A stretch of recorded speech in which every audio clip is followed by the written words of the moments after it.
Cruïlla d'Europa, un programa dirigit per la periodista Teresa Carreras. Aquesta temporada amb la col·laboració del divulgador en Ciències de la Salut Eloi Santos, de l'Institut de Recerca Josep Carreras i del periodista europeista Gabriel Vázquez, compromesos amb la salut, el medi ambient i la pau en un món just.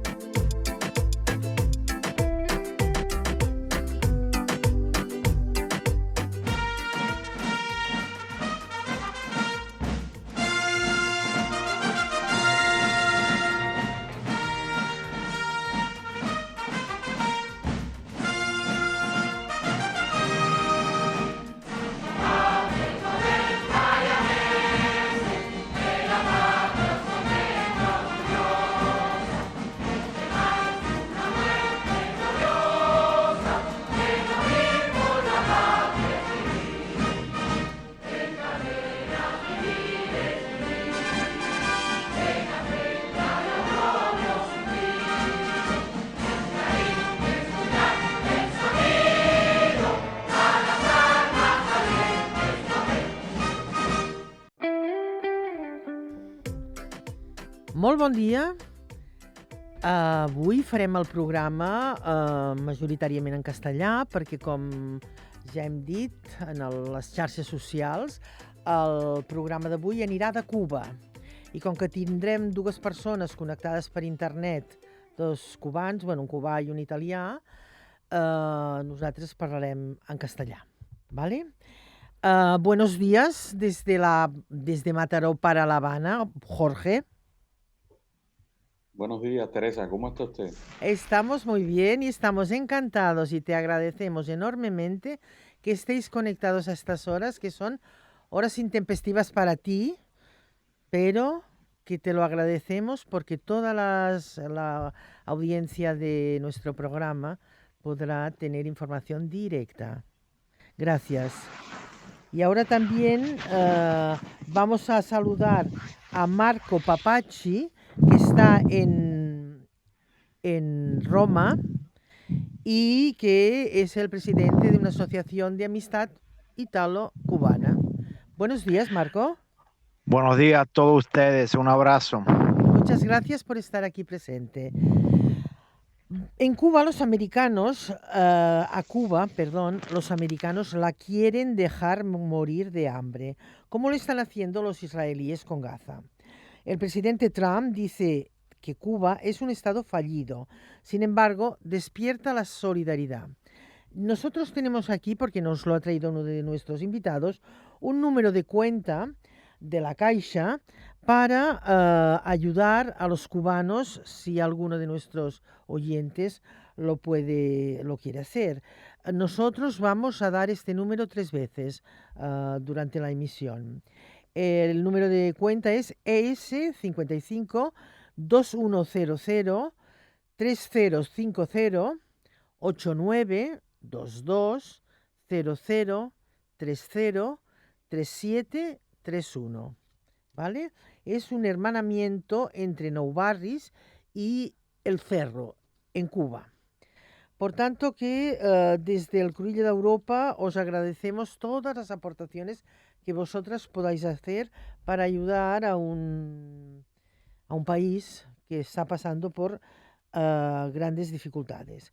Desde el Cruïlla d'Europa hemos hablado con muchos ciudadanos y ciudadanas de Mataró y comarca dispuestos a aportar su granito de arena para defender aquel país. Están dispuestos también a analizar cuáles podrían haber sido algunos errores de los últimos años, si es que los ha habido. Y estamos aquí en este programa de hoy y en otro que vamos a hacer dentro de un par de meses para ver cuál pretenden o piensan que puede ser el futuro de Cuba.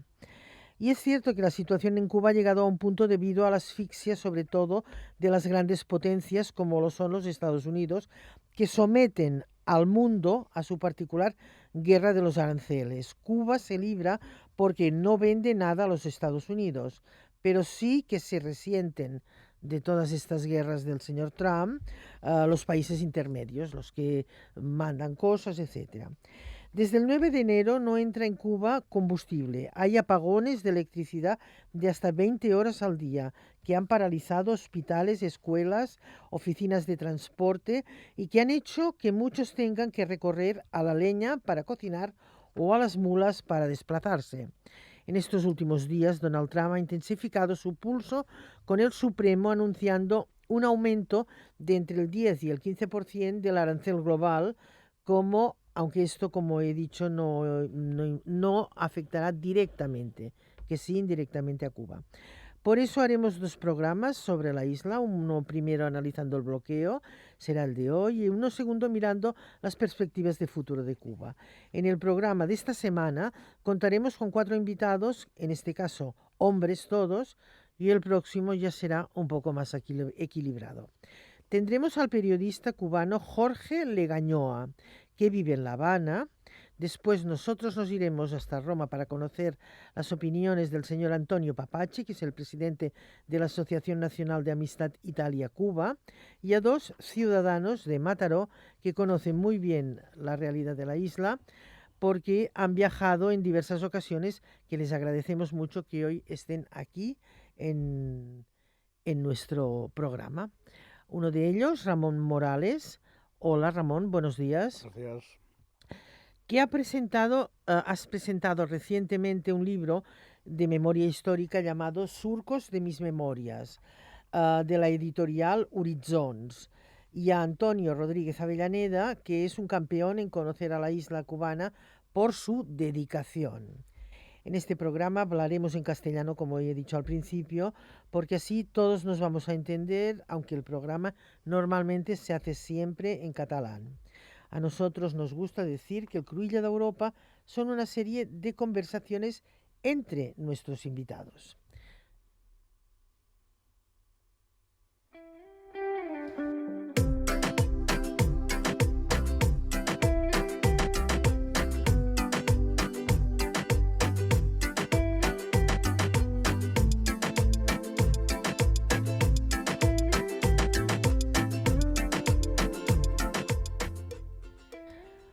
Jorge, buenos días. Hola Teresa, muy buenos días. Buenos días. Ya he dicho al principio que era un poco pronto para ti, pero hasta que salga el sol, ¿nos puedes explicar en qué lugar de La Habana, de la capital cubana, te encuentras para situar a nuestros invitados y a nuestros oyentes? Bueno, pues estoy en el Vedado Habanero, muy cerca del mar, apenas 4 o 5 cuadras del mar, el mar que separa Cuba de Estados Unidos apenas a 90 millas. Y obviamente el mar Caribe, que también da antesala al Atlántico, que más bien nos une a los europeos y a los cubanos. Habéis tenido vosotros siempre una emigración estructural. ¿Cómo es la situación actual en Cuba? ¿Quién está en Cuba ahora mismo? Aparte de los Bueno, cubanos. Cuba tiene más de 9 millones de habitantes. El tema migratorio, como buena parte de América Latina y el Caribe, históricamente ha sido natural que exista migración entre Europa, entre África. En época de la colonia española, una parte de esa migración vino de Europa, pero también en época de la esclavitud, esclavos africanos fueron traídos a Cuba como mano de obra. Pero bueno, esa migración europea desplazó en un inicio, desde la época de la colonización, a los habitantes naturales. O sea, Cuba es hoy un mestizaje importante que también tiene de Asia, de África, de Europa, pero también de América Latina y el Caribe. Y después del triunfo de la Revolución en 1959, la migración se convirtió en los primeros momentos en un arma política contra Cuba, porque se generó una migración política, sobre todo hacia Estados Unidos, y hoy en ese país viven más de 2 millones de cubanos o de descendientes de cubanos. Y en los últimos tiempos, la migración, ha habido varias oleadas migratorias en los años 60, en los años 70, en los años 80, y esas oleadas migratorias primero fueron utilizadas como arma política contra Cuba desde Estados Unidos, aunque en los últimos años se ha demostrado que es más bien una migración por temas económicos. O sea, las personas buscando mejorar su vida desde el punto de vista económico. Yo creo que eso es significativo. Pero hoy viven en Cuba más de 9 millones de personas. Cuba es un archipiélago, o sea, es un conjunto de islas, aunque la isla más grande, la isla de Cuba, es donde residen la mayor parte de personas. Muy bien, vamos a mirar, vamos a saber si podemos hablar con el señor Marco Papacci, a ver cuántos europeos son, o cuántos europeos hay en estos 9 millones aproximadamente, muy aproximadamente. Señor Papacci, ¿sí? Sí, señor Papacci, ¿nos escucha? Sí, señor, nuestro técnico Pera me dice que usted está muteado. ¿Ahora me escuchan? Ahora, gracias. Perfecto, discúlpame. Bueno, en la realidad no sé cuántos europeos están viviendo en Cuba o cuánto fuerte fue la inmigración europea. Es cierto que hay una buena cantidad de italianos que han viajado y que residen en Cuba. No son muchísimos, por lo que yo sé, pero en Italia hay un buen número de ciudadanos cubanos que están viviendo aquí entre el norte y el sur de Italia. Están alrededor de 30.000 ya desde muchos años, o sea, de cuando empezó Cuba a abrirse al turismo. Aquí hay más o menos como 30.000 cubanos en todo el territorio nacional. Muy bien. Pero la emigración europea, hacia Cuba, como ya lo digo Jorge, no es simplemente turismo, sino fueron los españoles al principio para colonizar a Cuba, y también hubo italianos que dejaron su marca desde el punto de vista cultural y desde el punto de vista de construcciones de castillo, de palacio, y esto fue más o menos la emigración europea e en particular italiana. ¿Y usted tiene una larga tendencia de haber ido varias veces a Cuba? Se ha entrevistado con los máximos dirigentes. ¿Nos puede explicar un poco cuál es su experiencia con Cuba? Bueno, yo empecé a viajar a Cuba desde 1988, yo tenía en aquel entonces 20 años y empecé a trabajar con la Asociación Nacional de Amistad Italia-Cuba, de lo cual ahora soy el presidente nacional. Yo he viajado todos los años a Cuba por ayudar a este pueblo y en particular a esta revolución. Tuve el privilegio de coincidir en Italia en el 1996 con el presidente inolvidable, comandante de la revolución, Fidel Castro, y cuando él estuvo de visita en Roma en la FAO. Y después fui recibido varias veces en Cuba por los altos dirigentes de la revolución por cuestión de trabajo de lo que hace la Asociación de Amistad Italia-Cuba. Y quiero subrayar otra cosa muy importante: entre lo que desembarcaron con el Granma, el yate Granma, que fue el yate que llevó a Fidel Castro y 82 expedicionarios más, estaba un italiano, esto se me olvidó decirlo, que se llamaba Gino Donet, y que participó a la primera batalla. Y después Gino Donet en los años 80 muere, y a mí me tocó hace un par de años, en el 2023, entregar la ceniza de Gino Donet a Cuba. La Asociación Nacional de Amistad Italia-Cuba es una asociación que surgió en el 1961, cuando Cuba fue atacada a Playa Girón, y desde entonces la Asociación Nacional de Amistad tiene círculos en todo el territorio nacional. Somos más o menos 3.500 asociados y estamos llevando muchos proyectos de solidaridad con Cuba. ¿Nos puedes explicar quién es Gino Donet? Gino Donet era un partisano italiano que participó en la guerra de liberación contra el nazifascismo en Italia. Terminada la guerra, Él era un marinero y se embarcó para ir a viajar por cuestión de trabajo en varios países de América y desembarcó primero en Cuba y después en México. Y en México entró en contacto con el grupo de Fidel Castro, que había sido exiliado después del ataque al cartel Moncada, después que pasaron varios años en la cárcel de Isla de Pino. Fueron exiliados a México y a México fue donde empezó a construir toda la segunda fase del movimiento 26 de julio para regresar a Cuba. Y Gino Doné, que había tenido experiencia en la lucha de liberación en Italia, se unió a los revolucionarios cubanos en México y desembarcó con ellos. Jorge, ¿cómo se recuerdan estos hechos en Cuba mismo? No, Cuba tiene una larga historia de lucha y de resistencia. Marco hablaba, bueno, primero un saludo a Marco Papachi también desde La Habana, Gracias, Sí, bien. gracias. Sí. al que agradecemos toda esa solidaridad que, como bien él decía, no viene de ahora, viene de hace más de 7 décadas, cuando Gino también decidió unirse al movimiento revolucionario de Fidel Castro para derrocar una dictadura como fue la dictadura de Fulgencio Batista, que tantos cubanos asesinó, sobre todo jóvenes en aquel momento.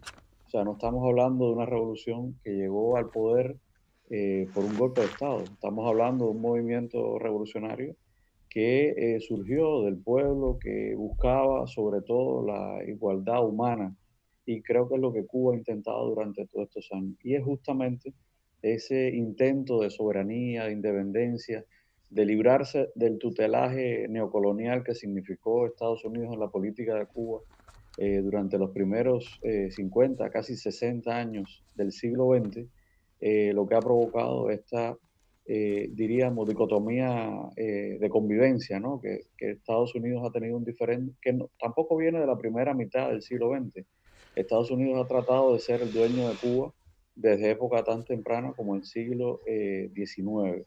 Y eso no puede ser olvidado porque pareciera que la necesidad de Estados Unidos de sancionar, de bloquear, de hacer morir al pueblo cubano por miserias y penurias es un tema de ahora. En realidad Estados Unidos, por la posición geoestratégica de Cuba, a lo largo de más de 3 siglos ha tratado de ser el dueño de esta tierra. Un poco que lo lograron durante los primeros, desde la primera intervención militar a Cuba a principios del siglo XX hasta el 59, porque los sucesivos gobiernos en Cuba durante esa época eh, tuvieron una mirada y una dirección desde la política norteamericana importante. Yo creo que hay que entender las relaciones entre Cuba y Estados Unidos como un proceso histórico, que ha tenido un devenir a lo largo de muchos años, y no podemos olvidar que esa conflictividad ha pasado por momentos tan críticos como la crisis de los misiles o crisis de octubre en los años 60, o los sucesivos intentos de asesinar a Fidel Castro. Fueron más de 600 los intentos de asesinato o los planes de magnicidio contra Fidel desde el gobierno de Estados Unidos, o que desde el gobierno de Estados Unidos se orquestaron planes de terrorismo contra Cuba. Usualmente Cuba es acusada por Estados Unidos, por Washington, de ser un país que supuestamente patrocina el terrorismo. Sin embargo, en Cuba han muerto más de 3.000 personas por actos de terrorismo de Estado provenientes de Estados Unidos. Yo creo Un que... italiano también se murió. Sí. correcto, correcto. ¿Cuándo Fabio se... Di Eh, Celmo. Fabio Di Celmo es uno de los muertos por el terrorismo de Estados Unidos, una bomba puesta por una persona que fue contratada por la CIA en el hotel Comodoro, acá en La Habana. No, Y yo creo Copacabana, que, Copacabana. Copacabana, perdón, exacto, en el hotel Copacabana, acá en La Habana en los años 90. Y todavía se recuerda eso como un pasaje muy triste de la historia. Déjame preguntarles a nuestros invitados aquí en el estudio, Ramón Morales y Antonio Rodríguez Avellaneda, de estos pasajes que están explicando, tanto Jorge como Marco, vosotros estabais asintiendo con la cabeza. Sí, sí, eso es así. ¿Qué información tenéis? De hecho, somos conocedores de la Revolución Cubana, del asalto al cuartel Moncada, del yate de Grama, que englobaba una cantidad de gente, de guerrilleros que venían de México, que conocemos un poco la historia del Che Guevara, de Sabino Pupín, ¿cómo es este? Sabino Pupo. Sabino Pupo y otros que, bueno, ahora no recuerdo. Yo he estado en Cuba precisamente en el 2016 y fue un orgullo porque yo desde mi nacimiento, desde que tenía 8 años, soñaba con la Revolución Cubana, porque dio la casualidad que mi padre era del Partido Comunista de España cuando estaba perseguido por el franquismo, y teníamos una emisora clandestina que se llamaba La Pirenaica, y en él se hablaba de la Revolución Cubana, de los primeros inicios, desde el 59 hasta el 63. Aquí es donde yo cojo la conciencia de lo que es el pueblo cubano, aparte de que, como tú puedes saber, los comunistas en aquel tiempo estábamos más educados en el espíritu revolucionario de la Revolución de Octubre de 1917. Pero la Revolución Cubana para nosotros, por tener nuestra misma lengua, nuestra misma cultura, fue un éxito incalculable en la historia. Es una cosa que siempre lo tenemos ahí, lo tenemos presente, porque sabemos que gracias a Cuba, yo recuerdo cuando era pequeño, como se había hecho la reforma agraria, los jornaleros de mis pueblos, los campesinos, se alegraban mucho de esa revolución porque soñaban que también llegaría a España y también tendríamos la reforma agraria. O sea, te cuento todo esto para que situarnos un poco en... Es un poco largo, pero tiene sentido, sí.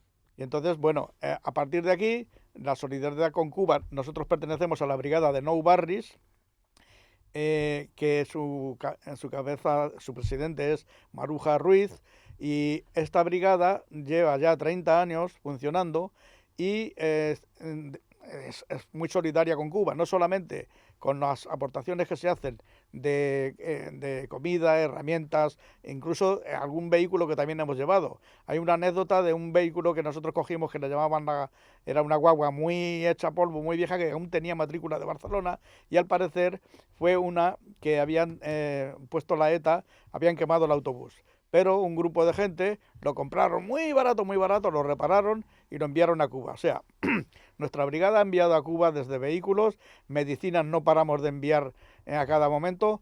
Vamos cada año, yo concretamente he ido solamente esa vez, pero aquí ahora el compañero lo explicará. La brigada de Cuba tiene una misión de visitar hospitales, tenemos apadrinados hospitales de ancianos, casas de maternidad y casas de psiquiatría. O sea, es una labor, la Brigada de Cuba, no sé si habéis oído hablar de ella, es una de las más importantes. Incluso forman parte de los CDRs, la única organización... ¿Qué son los CDRs? Que aquí tienen otro sentido. Los CDRs es el Comité de Defensa de la Revolución. Vale. Que esto se creó para defender Cuba. Eso forman parte, es una organización sin ánimo de lucro, popular, que está para toda la defensa de Cuba cuando hay catástrofes, cuando hay acontecimientos importantes, para defender la revolución. Por eso se llama Comité de Defensa de la Revolución. Nosotros, como brigada, hemos ido varias veces a estos congresos de los CDR. Parece ser que de toda Europa somos los únicos que hemos ido. Nosotros seguimos en la actualidad colaborando con Cuba, estamos hermanados, pagamos una cuota de socios para ayudar a Cuba. Y bueno, en definitiva, es una cuestión importante que me parece remarcar para que Cuba siga floreciendo y siga manteniéndose, para acabar con el nazismo de Trump, que últimamente es lo que está exterminando a la población al estilo Gaza, pero en vez de bombardeos, de hambre. Por favor, me dejas decir, voy a repetir el número de compte de la Caixa, perquè si algú vol ajudar a Cuba ho pot fer-ho a través d'aquest hermanamiento de Nou Barris, el Cerro de Cuba, i la Caixa és el número de compte és 55 2100 3050 8922 0030 37 31. La pròxima vegada que torneu hi ha un visum que són més curts, vale? Així tothom es podrà apuntar tot. Gracias. A mí me gustaría ahora saber, estamos hablando de una Cuba bonita, porque Cuba es un país muy bonito. Yo he estado varias veces allí, la gente es fantástica. Pero todo este sufrimiento que estaban explicando Marco y Jorge, y vosotros también, ¿cómo lo vive la gente? Jorge, ¿puedes empezar tú? Sí, cómo no. Bueno, primero, antes de responderte la pregunta, Sí, sí. Pedro hablaba de Maruja. Y Maruja Ruiz se recuerda en Cuba con mucho cariño, aparte de haber visto hace poco una película que se llama El 43, que es la 47. historia 47. ¿sí? El 43, 47, el exacto. 47. 47. Aquí La digo tenemos. entera, El ¿no? 47. Sí, sí, sí, sí. Muy Ajá. bien, Jorge, gracias. Ya puedes El continuar. 47 es ese autobús que ha sido tan famoso y ha llevado al cine, y la historia del 47 tiene que ver mucho con Maruja y con los movimientos sociales en Barcelona, y que en Cuba también lo hemos seguido de cerca. Incluso tuvimos la intención de poner la película en la televisión cubana, pero bueno, no teníamos los derechos de autor y no pudimos. Acá la televisión es pública para compartir entre todos los ciudadanos, pero les agradecemos mucho a ellos porque siempre han estado al lado de Cuba solidariamente. Y no solamente, yo creo que es en dos sentidos, porque también, y esto es algo desde el punto de vista histórico, se ha hablado de la guerra civil, y en la guerra civil se conoce poco, pero participaron 1.400 voluntarios cubanos. Y esto parece que nunca se ha conocido, pero el protagonismo de hombres, por ejemplo, como el periodista Pablo de la Torriente Bravo, que murió en España en la guerra civil, fueron de los que siempre tuvieron información para traer al pueblo cubano en esa época, hablando de la guerra civil y también en ese momento de la solidaridad de Cuba con España en momentos tan difíciles como la guerra civil y bueno, la participación de más de 1.400 voluntarios cubanos en la guerra. Bueno, ¿cómo se vive el momento actual? Sí, Cuba, porque tenemos información de de, que realmente es difícil. Mira, está siendo muy difícil. O sea, hoy no se concibe el desarrollo de ningún país, de ningún pueblo, sin el uso de los hidrocarburos. Sería negar Claro. lo que ha sido el desarrollo de este planeta. No, Cuba no está en este momento en un punto de cero combustible. Cuba lo que está en este minuto es administrando el poco combustible que queda en el país para tratar de vivir con un mínimo de combustible. Pero obviamente esto se ha resentido en el transporte público, en la generación de energía. Ya veníamos con un periodo de crisis de producción de energía en los últimos años que tiene que ver con la obsolescencia, o sea, con lo viejo que es el sistema de generación de electricidad, porque el bloqueo a Cuba, que no es más que una serie de políticas, en principio eran órdenes ejecutivas de los presidentes de Estados Unidos, pero luego del año 1996, que ahora por estos días se conmemoran 30 años de que el presidente William Clinton de Estados Unidos, firmó una ley que fue la ley Helms-Burton, como le dicen los americanos, Sí. que codificó en ley el bloqueo de Estados Unidos a Cuba. Hasta ese momento, desde los años 60 y la primera orden ejecutiva firmada por Kennedy, el bloqueo hubiese podido ser eliminado por las sanciones económicas o el asedio financiero podía haber sido eliminado por cualquier presidente de Estados Unidos. Pero a partir de la ley Helms-Burton en Estados Unidos, el bloqueo se convirtió en ley y establecieron e incluyeron en ley una especie de requisitos que no son más que medidas de agresión contra Cuba. ¿Qué ha provocado esto? Que Cuba no ha podido disponer de financiamientos para desarrollar su economía, que Cuba, cuando en los años finales de los años 80, principios de los años 90, desaparece la Unión Soviética, que era, diríamos que el 85% del comercio de Cuba era con los países asociados a la Unión Soviética, desaparece de un día para otro el 85% de la economía de Cuba. Por tanto, el país se resintió, vino una etapa que se conoció como el periodo especial. Luego del periodo especial se salió con inversión extranjera, con el desarrollo del turismo en Cuba. Vino después un periodo que se le llamó la revolución energética. En Cuba se instalaron generadores de electricidad a partir de formas diferentes que no fueran el petróleo crudo, sino, por ejemplo, diésel, fuel oil, que son otras formas de combustible, y es a lo que Cuba hoy no tiene acceso porque el gobierno de Donald Trump ha firmado, el propio presidente ha firmado hace pocos días una orden ejecutiva que no es más que diríamos que un instrumento legal que le da amplios poderes invocando un recurso que se llama la emergencia nacional, diciendo que Cuba es una amenaza inusual y extraordinaria para la seguridad de Estados Unidos y para la política exterior. Esto no es más que un recurso político de amenaza. Y Trump ha dicho que si algún país, un tercer país, entiéndase un país europeo o un país latinoamericano, le vende petróleo a Cuba, podría ser sujeto de sanciones arancelarias.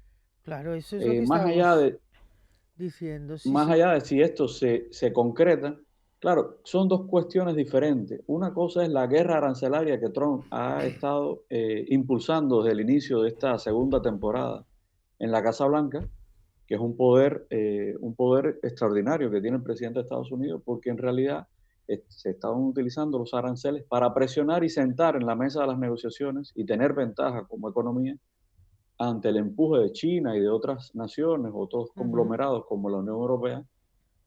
Trump había utilizado el tema de los aranceles como una vía de presión, de coacción, de llevarte a una mesa de negociaciones de sí o sí para beneficio de la economía capitalista norteamericana. Y con Cuba, es verdad, ciertamente no existe prácticamente comercio entre los dos países. El bloqueo a de Estados Unidos contra Cuba justamente lo que busca es eso, que no haya comercio, que no haya relaciones bilaterales prácticamente. Hay un periodo entre el año 2015, que durante el gobierno de Obama y de Raúl Castro, ambos países se sentaron a conversar. Como primer punto, se retornaron las relaciones diplomáticas que se establecieron en julio del 2015. Incluso el presidente Barack Obama vino a Cuba en el año 2016. Esto no sucedía desde los años 30 en el siglo pasado. Esto es una cosa increíble, dos países que son vecinos, pero este periodo de Obama, hasta que llegó Trump al poder, demostró que la convivencia, fíjate, es un término humano, la convivencia entre dos naciones que tienen antagonismos políticos es posible. Por tanto, es un periodo que demostró, usted estuvo en Cuba, ha estado en Cuba en los últimos años, y fue un periodo en el que mucho turismo llegó a Cuba, incluso turismo estadounidense, aunque, déjeme decirle, esta es una cosa muy loca, las únicas personas en el mundo que no pueden viajar como turistas a Cuba son los estadounidenses, justamente prohibido por el gobierno de Estados Unidos.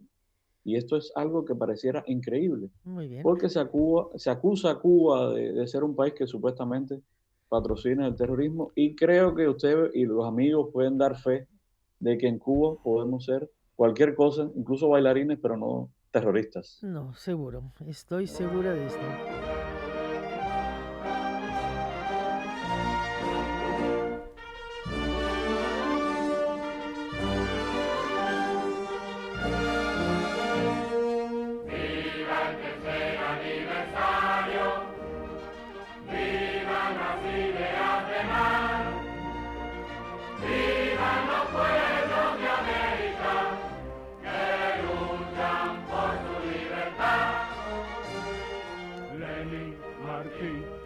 Castro, son los días que inspiran a pelear por el triunfo del proletariado que lucha contra el capital. Adelante, obreros socialistas, la victoria es nuestra y lo será. En la mente las ideas marxistas, hoy, mañana y siempre. Gràcies, Pere, per posar-nos aquesta música que ens ha retornat ràpidament cap a Cuba. Gracias, Pere, por la música. Vamos a continuar con la conversación tan interesante y me gustaría preguntarles a Marco y a Jorge si creéis que el comportamiento de los últimos días de Trump es la antesala y una justificación para una futura intervención en Cuba. A ver qué os parece. Si pueden ser más cortas las respuestas, os lo agradeceré. Jorge. Bueno, podemos dar después, respuestas cortas, pero quizás no tan integrales como para que se entiendan. Pero, a ver, Como tú prefieras, no te preocupes. Entendamos algo. O sea, estamos en un contexto regional de un gobierno estadounidense que cree, en efecto, que ha llegado el momento de intervenir en Cuba y que es el fin de la revolución cubana. Claro. Porque si miramos el entorno regional Sí. latinoamericano, vemos un Venezuela después del 3 de enero, en el que fue secuestrado su presidente, en el que hubo una intervención militar directa, en el que soldados norteamericanos fueron a Venezuela, no solamente bombardearon, sino 150 aeronaves entraron a ese país, bombardearon lugares, secuestraron a una persona, mataron, incluso murieron 32 cubanos que eran parte del esquema de seguridad del presidente Nicolás Maduro. Sí. Y cuando vemos el entorno regional, bueno, en Bolivia, país aliado de Cuba durante tanto tiempo, ya no está el movimiento del socialismo en el poder, en Ecuador no está la Revolución Ciudadana, en Argentina está Macri y no los Kirchner, en Chile acaba de ser electo un presidente que adora al dictador Augusto Pinochet, y así podemos repasar lo que ha estado pasando en América Latina en los últimos tiempos, después de golpes de Estado en Honduras, en Bolivia y en otros lugares, y pareciera que Estados Unidos finalmente cree que puede tener en Cuba un dividendo político y lograr derrotar el proceso social que se vive en Cuba desde hace casi 70 años. Sin embargo, pierde de vista que no han sido, ni es Donald Trump el primer presidente que ha logrado esto, sino que se remonta a los años 60 con Kennedy. Pudiéramos ahora mencionar cada uno de los presidentes de Estados Unidos que ha logrado derrotar a la revolución. Y el pueblo cubano ha dado muestras de resistencia, sí, porque aquí ha habido guerra bacteriológica desde Estados Unidos con la CIA al frente. Aquí se inoculó el dengue hemorrágico, en el que murieron 110 niños en los años 80. Contra Cuba se inoculó la fiebre porcina para tratar de eliminar la masa porcina de Cuba, o sea, los cerdos, que es parte de la alimentación en Cuba. Contra Cuba también en los años 90 esparcieron con una avioneta un elemento patológico, un patógeno que se llama el trick palmy para eliminar los cultivos del frijol. Y así pudiera mencionarte una larga lista de Pero no lo acciones haremos que ha porque hecho. el tiempo en la radio es oro, ya lo Es sabes corto, tú. es corto. Sí. Pero pareciera, a ver, ¿quién está hoy en el Departamento de Estado de Estados Unidos?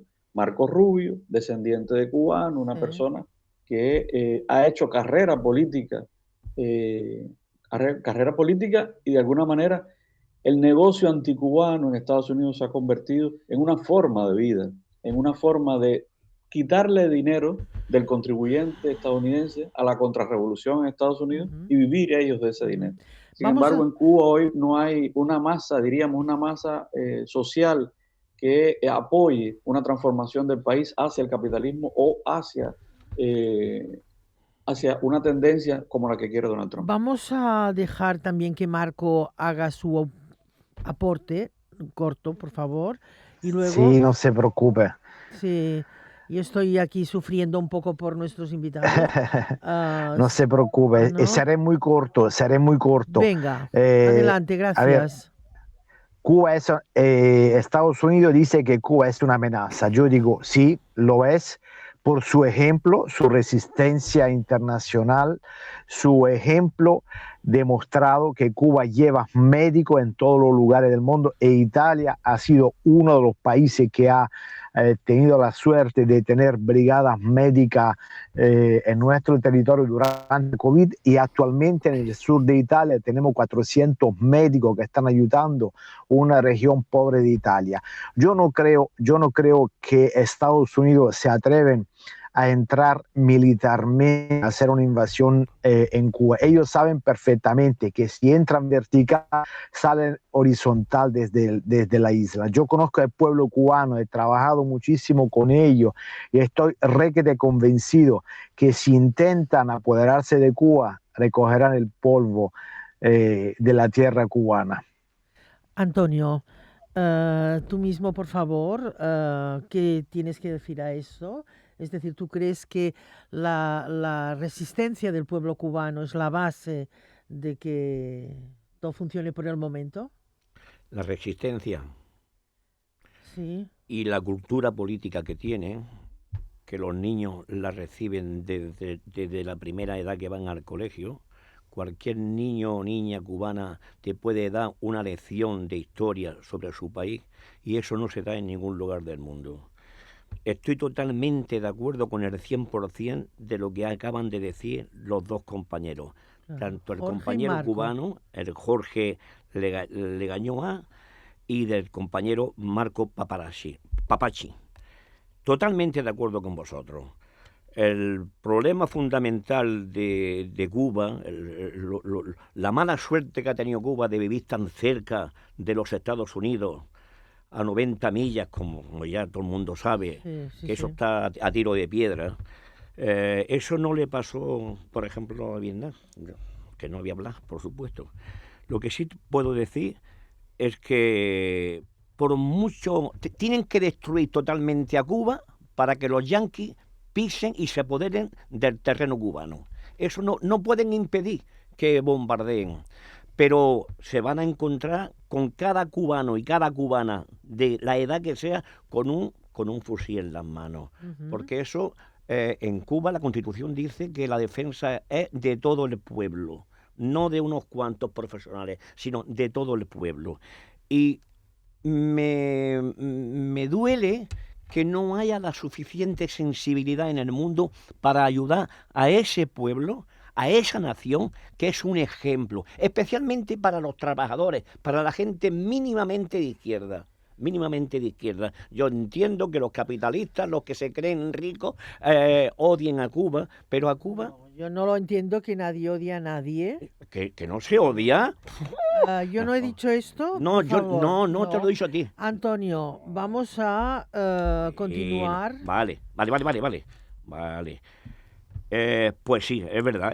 Cuba, junto con Filipinas, Puerto Rico y la isla de Guam, estuvo en el pensamiento de los norteamericanos para quedársela. Muy bien. Hay que tener en cuenta que cuando Cuba, tú has dicho, es muy bonita, preciosa, es la tierra más bella que ojos humanos han visto jamás, pronunció Cristóbal Colón y Bartolomé de las Casas cuando desembarcaron el 27 de octubre de 1492. Muy bien. Jorge, ¿qué tienes tú que decir a estas palabras de nuestro colega Antonio Rodríguez Avellaneda? No, primero un gran abrazo. Cuando uno escucha tanto cariño hacia el pueblo cubano desde tan lejos, uno se llena de orgullo, ¿no? Porque amor con amor se paga. O sea, cuando tú das tanto amor, recibes tanto amor, te das cuenta que no estamos solos, y eso es lo principal. Cuba está rodeada de agua por todos lados, en el medio del Caribe, pero eso no quiere decir que estemos aislados. Yo creo que cuando escuchamos desde Italia, desde España y desde otros tantos lugares del mundo tanto cariño hacia el pueblo cubano, uno se da cuenta que vale la pena seguir siendo cubano y que vale la pena seguir siendo a contracorriente, ¿no? Teniendo un proyecto social diferente. Porque hemos hablado de la amenaza de Estados Unidos, pero en realidad te puedo decir que hoy, a pesar de que hay poco petróleo, a pesar de que se resiente la distribución de alimentos y que escasean los alimentos, todos los días los niños van a la escuela, algo que no sucedería si esto fuera un estado fallido. Todos los días las personas salen a la calle como pueden, o en bicicleta, o en una bicicleta eléctrica, o en un triciclo eléctrico, o ahora mismo que estamos en una gran campaña, las personas y los negocios privados, los pequeños negocios, instalando paneles solares para generar su propia energía. Yo creo que lo único que no puede bloquear Estados Unidos definitivamente es el sol y la energía que el sol brinda. Ojalá el desarrollo de la energía solar hubiera llegado antes. Quizás Cuba no necesitaría ya petróleo, porque todos viviríamos en el medio del Caribe con tanto sol, teniendo energía gratis de paso. Pero sí te puedo asegurar, Teresa, y a los amigos, que estamos todos los días haciendo y decidiendo nuevas formas de cómo resistir, que no es sobrevivir solamente, porque resistir lleva sentarse, pensar, cambiar, como decía Fidel, todo lo que haga falta cambiar para seguir adelante, para seguir teniendo independencia y soberanía, a pesar de estar tan cerca de Estados Unidos. A esto vamos a dedicar el otro programa, vamos a hacer todavía otro programa, però a veure ara, Pere, si ens pots posar una mica de música, que ens anima.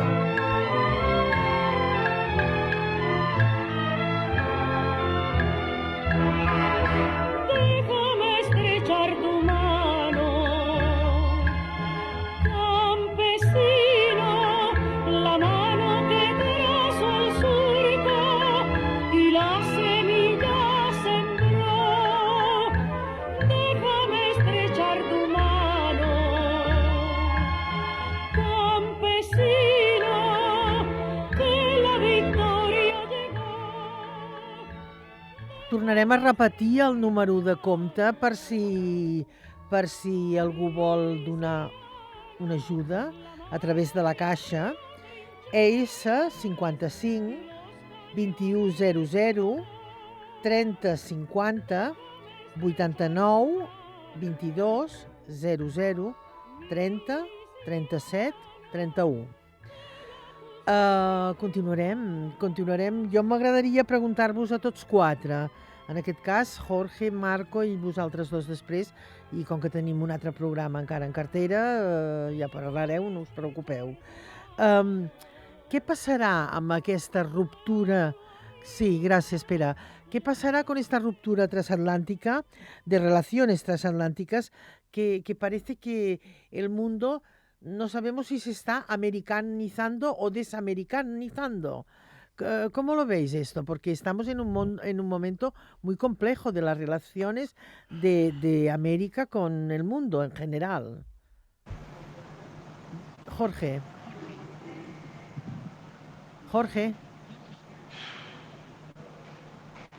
Marco.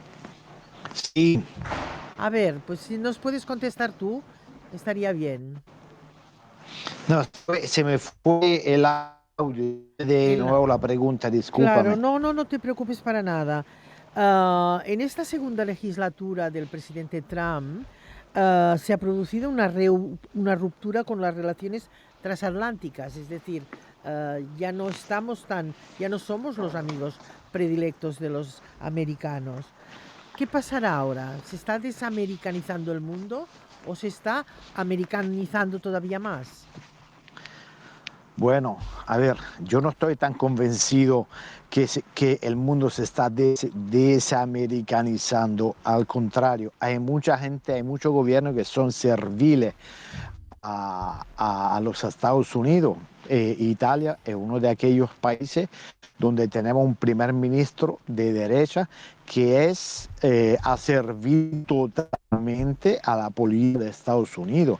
Pero esto pasa también con el Estado criminal de Israel y con otro Estado de América Latina y del mundo. Hay casos raros de gobiernos que le dicen no a Donald Trump y a su gobierno, por ejemplo España, algunas veces Francia. El problema es la arrogancia de este presidente que piensa ser el dueño del mundo, se autoproclamó responsable de esta organización que quiere reconstruir a Palestina después que fueron cómplices del genocidio de la tierra de Gaza. Yo honestamente tengo mucha duda que este señor se pueda ir tan rápido de su mandato y espero que sea así. La única cosa buena que veo es que ya dentro de Estados Unidos hay muchos republicanos que se están dando cuenta que Estados Unidos están siendo odiados por los pueblos del tercer mundo y por lo mismo americanos, porque hemos podido ver cómo el ICE está actuando sin vergüenza, matando gente en las calles como en el viejo Far West. Muy bien. Jorge, ¿nos estás escuchando, no? Ahora los escucho, perfecto. Por un momento perdí la comunicación. No, sí, ya te estaba escribiendo yo por WhatsApp. ¿Cuál sería tu opinión si nos estamos desamericanizando o al revés? Mira, lo más interesante de todo este proceso es que Estados Unidos está acabando su propia tumba. Los teóricos políticos dicen que Estados Unidos es un imperio en decadencia, pero no significa que vaya a desaparecer el día de mañana. China, en el contrapeso mundial, ha logrado llevar a Estados Unidos a una puja por el liderazgo económico importante. Por tanto, ahí hay un diferendo. Pero cuando vemos lo que está haciendo Estados Unidos al propio Europa, las presiones contra Europa, la dicotomía y diríamos que el entuerto de Groenlandia, esa amenaza constante a cada país no va a terminar en nada bueno. Claro, Donald Trump es el rey del caos. Donald Trump puede vivir en la actualidad gracias a que ha creado un gran caos. Sin embargo, no olvidemos que estamos en un año electoral. Sí, Que este año sí, sí. hay elecciones de término medio en Sí. el Congreso de Estados Unidos que va a regular el contrapeso en los poderes de Estados Unidos. Jorge. Acaba de la Corte Suprema dar una Jorge, decisión contra los que... aranceles. Jorge, gracias por todo, porque tenemos que ya cortarte. Vamos a continuar hablando de Cuba. Quiero agradecer mucho desde el programa Cruïlla de Europa de Mataró Radio, en nombre mío y de Gabriel, que no ha podido estar aquí. A Jorge Legañoa, vamos a teneros en otra ocasión. A Marco Papachi, a Ramón Morales por habernos facilitado la música y todos los contactos, muchos contactos. Antonio Rodríguez Avellaneda. También me gustaría tener un saludo para Irma Dioli, a la que conocí en Cuba y que, en fin, me parece una gran cubana y una gran persona. Y por tanto, si queréis decir alguna cosa más. Yo, Nada, un abrazo desde La Habana. Vale. Yo coincido mucho. Un abrazo desde Roma. Gracias, muchas gracias. Salud. Yo coincido mucho con vosotros que realmente la cosa es muy difícil, muy complicada, pero yo soy optimista, tenemos confianza en que los pueblos del mundo seguirán ayudando a Cuba, porque Cuba es la dignidad de la revolución, es la dignidad de las personas, no solamente que dignificó a la mujer, al niño y al anciano en su país, Vamos a tener sino que además, acabar. además es un ejemplo de solidaridad con todos los países del mundo. Gracias, Ramón. Y sobre todo vamos a continuar haciendo más programas y créeme que estamos muy contentos en Cruïlla de Europa de haber podido aportar este granito de arena. Gracias a todos los que nos habéis escuchado. Gracias a vosotros.